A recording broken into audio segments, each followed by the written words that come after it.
18th April মানে আজকে সকাল থেকে ওয়েদার তো তোমরা জানোই কতটা বাজে ওয়েদার ছিল। তো সেই ওয়েদারের মধ্যেও আমাকে বেরোতে হয়েছিল, কারণ আমার ছিল আজকে একটা ব্রাইড। আজকে না তোমাদের সাথে প্রথমেই আমার জীবনের একটা দারুণ গুড নিউজ শেয়ার করব। রিসেন্টলি আমি মা হয়েছি, আমার কোলে এসছে একটা ছোট্ট ছানা।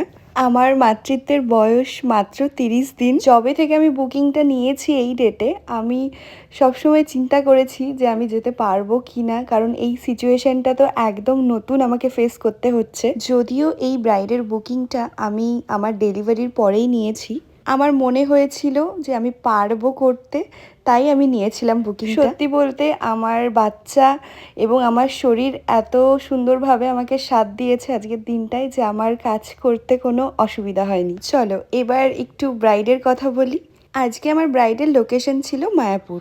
দিনের বেলায় ব্রাইড ছিল, মুসলিম ব্রাইড। লুকস নিয়ে ব্রাইডের সেরকম কোনো ডিমান্ড ছিল না, শুধু ব্রাইড চেয়েছিল যে লুকটা যেন একদম সফটের মধ্যে হয়। আর ওর যেহেতু কপালটা একদমই ছোট, তো ও একটু এটা নিয়ে টেনশানে ছিল যে কিভাবে কি ম্যানেজ হবে, টিকলি পরা যাবে কি না বা কলকা করা যাবে কি না। তো যাই হোক, সুন্দর করে আমি সেটা ম্যানেজ করে দিতে পেরেছি আর কি। ব্রাইডের কিন্তু আইব্রোটাও প্লাক করা ছিল না, কারণ ওর বাড়ি থেকে আইব্রো প্লাক করা বারণ ছিল। তো আমি কখনো আমার ব্রাইডকে ফোর্স করি না, আমি যতটা সম্ভব পারি আইব্রোটাকে সুন্দর করে সেট করে দেওয়ার চেষ্টা করি। আজকে আমার bride Ruksar full look complete. তো ওর লুকটা তোমাদের কেমন লাগলো অবশ্যই আমাকে কমেন্টসে জানিও। আর এই কাজটা তো আমার কাছে সবসময় স্পেশাল হয়ে থাকবে, কারণ মা হওয়ার পর আমার ছানাকে বাড়িতে রেখে কাজে যাওয়ার এটা আমার প্রথম অনুভূতি, যেটা সব অনুভূতির থেকে আলাদা।